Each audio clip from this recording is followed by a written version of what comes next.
To monetise YouTube channel. तो guys दुनिया में जितने भी यूट्यूबर हैं, चाहे वो किसी भी देश से क्यों ना हो, सभी को यूट्यूब से पैसा कमाने के लिए उनको अपना चैनल मोनेटाइज करना ही पड़ता है, जिसके लिए 1000 सब्सक्राइबर एंड 1 साल के भीतर में 4000 वॉच टाइम या नहीं तो फिर 90 दिन में 10 मिलियन शॉर्ट व्यूज कंप्लीट करने होते हैं। लेकिन इन 5 मिस्टेक्स की वजह से ये क्राइटेरिया कंप्लीट होने के बावजूद भी कुछ लोगों का चैनल मोनेटाइज नहीं हो पाता है। किसी को रीयूज्ड कंटेंट का प्रॉब्लम आ जाता है, तो किसी को इनऑथेंटिक कंटेंट का प्रॉब्लम आ जाता है, और किसी का तो एडसेंस अकाउंट ही अप्रूव नहीं होता है। इसीलिए आज की वीडियो में मैं आप लोगों को यूट्यूब चैनल मोनेटाइजेशन से जुड़ी A to Z इन्फॉर्मेशन दूंगा। अब चाहे आपका चैनल मोनेटाइज हो गया है या फिर फ्यूचर में मोनेटाइज होने वाला है, आप फिर भी इस वीडियो को देखना, क्योंकि मिस्टेक नंबर 3 और 4 सभी को जानना बहुत जरूरी है। लेकिन चैनल मोनेटाइज करने के लिए आपको 1000 सब्सक्राइबर एंड 1 साल के भीतर में 4000 वॉच टाइम या नहीं तो फिर अगर आपका शॉर्ट्स चैनल है तो 90 दिन में 10 मिलियन शॉर्ट व्यूज कंप्लीट करने होते हैं। अब कुछ लोग इस तरह की वीडियो बनाते हैं कि ये क्राइटेरिया खत्म हो गया है। तो देखिए, ये क्राइटेरिया पहले भी था एंड अभी भी यही है, इसलिए उन लोगों की बातों में नहीं पड़ना है। हाँ, यूट्यूब ने हाफ मोनेटाइजेशन के लिए 500 सब्सक्राइबर्स एंड 90 डेज में 3 मिलियन शॉर्ट व्यूज या नहीं तो फिर 3000 वॉच टाइम की क्राइटेरिया रखी है। पर मैं आपके जानकारी के लिए आपको बता दूं कि हाफ मोनेटाइजेशन से कोई खास फायदा नहीं होने वाला है, इसलिए आपको फोकस करना है फुल मोनेटाइजेशन पर। हाँ, दोनों केस में मोनेटाइजेशन का जो प्रोसेस है वो बिल्कुल सेम है। इसलिए जब आप ये क्राइटेरिया कंप्लीट कर लेते हैं तो आपको चैनल मोनेटाइज करने के लिए यूट्यूब की तरफ से एक मेल आता है, एंड जब आप अपने YT स्टूडियो के अर्न सेक्शन में जाइएगा तो आपको अप्लाई नाउ का बटन मिलता है। अच्छा हाँ, चैनल मोनेटाइज करने के लिए आप मोबाइल के YT स्टूडियो ऐप से भी अप्लाई कर सकते हैं और क्रोम ब्राउजर के डेस्कटॉप मोड से भी। दोनों में प्रोसेस बिल्कुल सेम है, बट मैं यहाँ आपको मोबाइल से बता रहा हूँ। तो गाइस, जैसे ही आप इस अप्लाई नाउ के बटन पर क्लिक करिएगा, आपके सामने ये वाला पेज ओपन हो जाएगा, जिसमें आपको ये 3 स्टेप्स मिलेगा। लेकिन इससे पहले अगर आपने अपने चैनल का 2 स्टेप वेरिफिकेशन ऑन नहीं किया है तो पहले 2 स्टेप वेरिफिकेशन ऑन कर लीजिएगा। बहुत ही आसान है। तो गाइस, इन 3 स्टेप्स में से सेकंड स्टेप बहुत इंपॉर्टेंट है, क्योंकि अगर आपने सेकंड स्टेप में कोई मिस्टेक की तो आपका चैनल का मोनेटाइजेशन रिजेक्ट हो सकता है, इसलिए इसे ध्यान से देखकर समझ लीजिएगा। एंड पहला स्टेप है रिव्यू बेस्ड टर्म्स। यहाँ पर स्टार्ट पर क्लिक करिएगा तो यूट्यूब मोनेटाइजेशन से जुड़ी टर्म्स एंड कंडीशंस का एक पेज ओपन हो जाएगा। आप चाहो तो इस पेज को पढ़ सकते हो, एंड इसको नीचे स्क्रॉल करिएगा तो आपको ये वाला चेकबॉक्स मिलेगा, जिसको टिक करके एक्सेप्ट पर क्लिक करना है, और इसी के साथ आपका पहला स्टेप कंप्लीट हो गया। जैसे ही पहला स्टेप कंप्लीट होगा, दूसरा स्टेप का स्टार्ट बटन ऑटोमेटिकली आ जाएगा। ये स्टेप बहुत इंपॉर्टेंट है गाइस, क्योंकि इसी स्टेप में हमको एक एडसेंस अकाउंट बनाने और उसको अपने यूट्यूब चैनल के साथ लिंक करने के लिए बोला जाता है। इसीलिए इस स्टेप का नाम sign up for AdSense for YouTube रखा गया है। अब जिन लोगों को एडसेंस के बारे में नहीं पता है, उनको मैं बता दूं कि एडसेंस अकाउंट एक बैंक अकाउंट की तरह ही होता है। यूट्यूब से आपका पैसा डायरेक्टली आपके बैंक अकाउंट में नहीं आता है। आपकी वीडियो पर चलाई गई एड से जो कमाई होती है वो पहले एडसेंस अकाउंट में जाती है, एंड फिर उसके बाद एडसेंस अकाउंट से आपके बैंक अकाउंट में। एंड सबसे इम्पोर्टेंट बात ये है कि एक पर्सन अपने पूरी लाइफ में एक ही एडसेंस अकाउंट बना सकता है, लेकिन एक एडसेंस अकाउंट से मल्टीपल यूट्यूब चैनल को लिंक करके मोनेटाइज किया जा सकता है। एंड हाँ, एक बैंक अकाउंट से मल्टीपल एडसेंस अकाउंट को लिंक करके सभी चैनल का पेमेंट एक ही बैंक अकाउंट में लिया जा सकता है।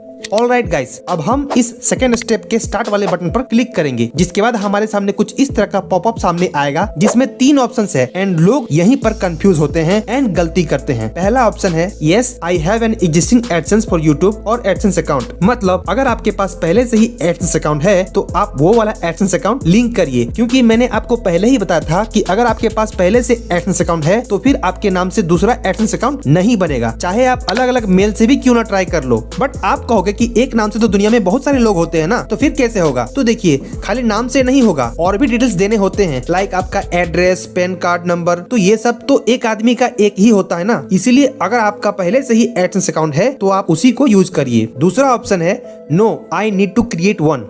मतलब साफ है, अभी तक आपके पास कोई भी एडसेंस अकाउंट नहीं है एंड आप न्यू बनाना चाहते हो। एंड तीसरा ऑप्शन है आई डोंट नो। इसका मतलब है शायद आपने कभी एडसेंस अकाउंट बनाया है पर अभी याद नहीं है, तो उस केस में आपको ये वाला ऑप्शन सेलेक्ट करना है। गूगल आपको ऑटोमेटिकली बता देगा कि आपके नाम से पहले से कोई एडसेंस अकाउंट है या नहीं है। इसीलिए maximum new YouTuber second option no I need to create one पर क्लिक करते हैं, जिसके बाद आपके सामने एक मेल आईडी सिलेक्ट करने का ऑप्शन आएगा। अब यहाँ पर बहुत लोगों को ये डाउट रहता है कि एडसेंस अकाउंट बनाने के लिए कौन सा जीमेल आईडी यूज करे, जिस जीमेल से यूट्यूब चैनल बना है वो वाला जीमेल आईडी या फिर नया वाला। तो देखिए, अभी के टाइम पर बहुत सारे यूट्यूब चैनल हैक होते रहते हैं, इसलिए मेरा मानना ये है कि एडसेंस अकाउंट बनाने के लिए आप एक fresh and new Gmail ID बनाइए, एंड इसको किधर भी यूज नहीं करना है, ओनली फॉर एडसेंस। वैसे में क्या होगा कि अगर मान लो फ्यूचर में कभी आपका चैनल हैक हो जाता है तो आपके पास एडसेंस अकाउंट तो सेफ रहेगा। And guys, Gmail ID select करने के बाद आपके सामने ये वाला पेज ओपन हो जाएगा, जिसमें आपके चैनल का URL पहले से ही फिल होके आएगा। यही है आपका वेबसाइट, इसलिए इसमें कोई कंफ्यूजन नहीं होना चाहिए। आपका चैनल ही आपका वेबसाइट है। एंड नीचे आपको अपना बिलिंग कंट्री सेलेक्ट करने के लिए बोलेगा, तो आप जिस भी कंट्री में रहते हैं वो कंट्री सेलेक्ट कर लीजिएगा। एंड जैसे ही आप अपना कंट्री सेलेक्ट करिएगा, नीचे गूगल एडसेंस की ऑनलाइन टर्म्स ऑफ सर्विसेज का एक एग्रीमेंट आ जाएगा। आप चाहो तो इसको पढ़ सकते हो। एंड नीचे I have read and accept the agreement वाले चेक बॉक्स पर टिक कर लीजिएगा। उसके बाद सेटअप अकाउंट पर क्लिक कर दीजिएगा। एंड देन आपके सामने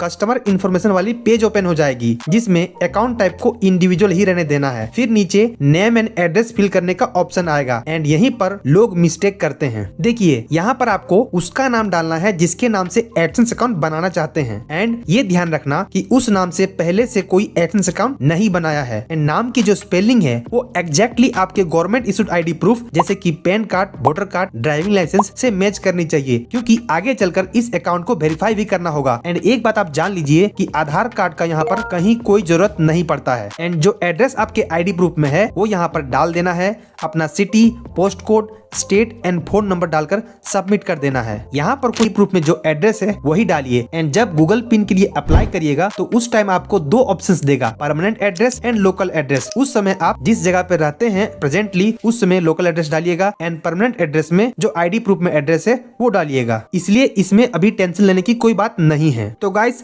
सब कुछ अच्छा से फिल करने के बाद इसको सबमिट कर देना है। फिर आपको फोन नंबर वेरीफाई करने के लिए दो ऑप्शंस देगा, text message and voice call. दोनों में से किसी एक को सिलेक्ट कर सकते हैं। मैं यहाँ टेक्स्ट मैसेज को सिलेक्ट करके इसको सेंड कर देता हूँ। एंड फिर मोबाइल में जो कोड आता है उसको यहाँ पर इंटर कर देना है। बस आपका काम हो गया। अब आप देख सकते हो यहाँ पर लिखा हुआ है we are reviewing your information, यानी अभी जो आपने इन्फॉर्मेशन सबमिट की है उसको रिव्यू किया जा रहा है। यहाँ पर आपको रीडायरेक्ट टू यूट्यूब पर क्लिक करना है। एंड आप वापस से अपने YT स्टूडियो में रीडायरेक्ट हो जाएंगे। अब आप देख सकते हो यहाँ पर हमारा सेकंड स्टेप इन प्रोग्रेस दिखा रहा है। जब आप सेकंड स्टेप का प्रोसेस कंप्लीट कर लीजिएगा तब आपको इस तरह इन प्रोग्रेस दिखाएगा। एंड यहाँ पर लिखा हुआ है your account is being created and associated. And इसको अप्रूव होने में कुछ दिन का टाइम लगता है, पर किसी किसी केस में 2 से 3 वीक का टाइम भी लग सकता है। अब यहीं पर लोग परेशान हो जाते हैं कि आखिर सेकंड स्टेप कब कंप्लीट होगा। नहीं हो रहा है तो फिर आपको टेंशन लेने की कोई जरूरत नहीं है। इस स्टेप में टाइम लगता है बट हो जाता है। मेरे केस में गाइस मेरा एडसेंस अकाउंट अप्रूव होने में 8 दिन लगा था। किसी किसी को 2 दिन में ही हो जाता है एंड किसी किसी को तो महीने लग जाते हैं। लेकिन आइए जानते हैं किन किन मिस्टेक की वजह से एडसेंस अकाउंट रिजेक्ट हो सकता है। मिस्टेक नंबर 1, यहाँ पर वेबसाइट में कुछ लोग कंफ्यूज हो जाते हैं एंड गलत फिल कर देते हैं, जबकि यहाँ पर आपके चैनल का URL मतलब लिंक फिल करना है जो कि ऑटोमेटिकली फिल रहता है। इसको छेड़छाड़ नहीं करना है। मिस्टेक नंबर 2, जैसा कि मैंने आपको पहले ही बताया था कि एक आदमी एक ही एडसेंस अकाउंट बना सकता है, तो कुछ लोग एडसेंस अकाउंट पहले से रहते हुए भी नया क्रिएट करने का ट्राई करते हैं। एंड आपको पता होना चाहिए कि एडसेंस अकाउंट बनाने के लिए आपका एज 18+ होना चाहिए। बट अगर आपकी एज 18 साल से कम है तो आप अपने घर में किसी फैमिली मेंबर्स जो कि 18+ है उनके नाम से एडसेंस अकाउंट बना करके लिंक कर सकते हैं। ऐसा जरूरी नहीं है कि आपका यूट्यूब चैनल जिसके नाम से है एडसेंस अकाउंट भी उसी के नाम से हो, नहीं, अलग भी चलेगा। बट जिसके नाम से भी बना रहे हैं उसका प्रॉपर इन्फॉर्मेशन फिल करिए। मिस्टेक नंबर 3, जब एडसेंस अकाउंट अप्रूव होने में टाइम लगता है तो कुछ लोग टेंशन में आकर के एडसेंस अकाउंट में छेड़छाड़ करने लगते हैं। ये गलत है, आपको ऐसा नहीं करना है। एंड अगर आपका एडसेंस अकाउंट अप्रूव नहीं होता है तो देखिए कि क्या एरर आया है, क्या मैसेज आया है, उसको समझिए। नहीं समझ में आ रहा है तो सेम मैसेज को कॉपी करिए, उसका स्क्रीनशॉट लीजिए एंड ChatGPT में डालकर पूछिए कि ये क्या बोल रहा है। फिर जो करने के लिए बोल रहा है उसको करके फिर से अप्लाई करिए, जरूर अप्रूव होगा।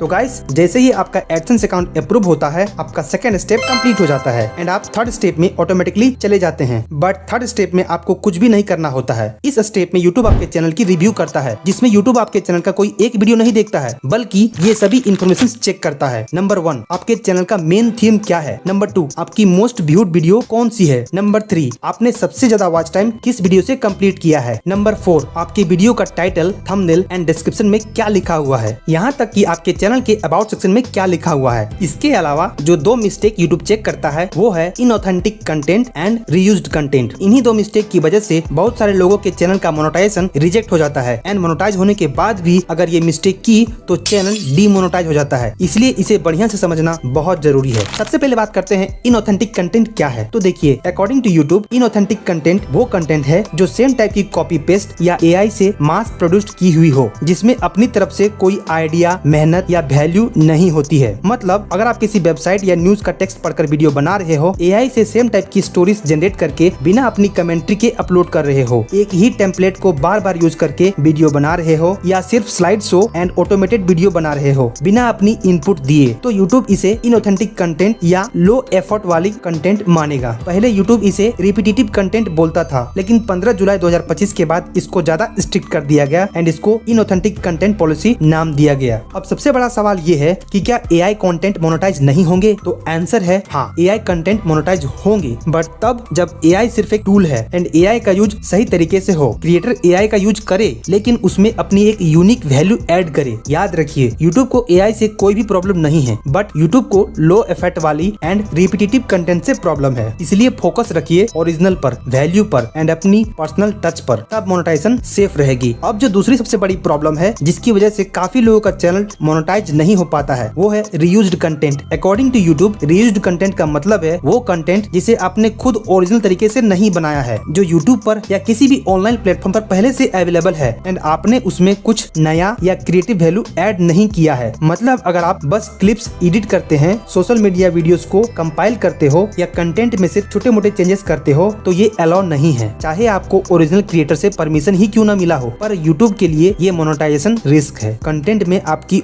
ओरिजिनल वैल्यू होनी चाहिए। चलिए अब बात करते हैं कि क्या क्या अलाउ है। Number 1, commentary. आप ओरिजिनल कंटेंट की रिव्यू, एनालिसिस या क्रिटिकल ओपिनियन दे सकते हो। Number 2, significant editing. आप ओरिजिनल कंटेंट को ऐसे चेंजेस करिए, ऐसे एडिटिंग करिए जो मीनिंगफुल डिफरेंस लाए। सिर्फ छोटे एडिटिंग से काम नहीं चलेगा। नंबर 3, कॉन्टेक्सचुअलाइजेशन। सीन्स या क्लिप को एक नई स्टोरी या कंटेक्स्ट में बदलिए। जो ओरिजिनल कंटेंट को डिलीट करिए, रिमूव करिए एंड फिर से अप्लाई करिए। बेसिकली यूट्यूब ये चाहता है कि आप अपनी क्रिएटिविटी और ओरिजिनल वैल्यू दिखाइए, तभी मोनेटाइजेशन पॉसिबल है। एंड गाइस, जब आपका चैनल सक्सेसफुली मोनेटाइज हो जाएगा तो यूट्यूब आपको इस तरह का एक मेल भेजेगा एंड उसके बाद आपको अपने वाईटी स्टूडियो में जाना है एंड वॉच पेज एड्स को ऑन करना है, फिर शॉर्ट फीड एड्स को ऑन करना है एंड आप बाकी सब जैसे सुपर चैट्स, मेंबरशिप ये सब ऑन कर सकते हैं, जिसके बाद आपके वीडियोस पर डॉलर का सिंबल आ जाएगा। एंड तो और ये वीडियो सिर्फ चैनल मोनेटाइजेशन के बारे में था, लेकिन आपको पहला पेमेंट मिलने में और भी कई सारे स्टेप्स हैं जिनको पूरा करना होगा। मैंने इस वीडियो में अच्छे से इन सभी स्टेप्स को एक्सप्लेन कर दिया है। आप इस वीडियो को जरूर देखना। मैं आपसे वहीं मिलूंगा। Thank you for watching this video. खुश रहिए, मस्त रहिए।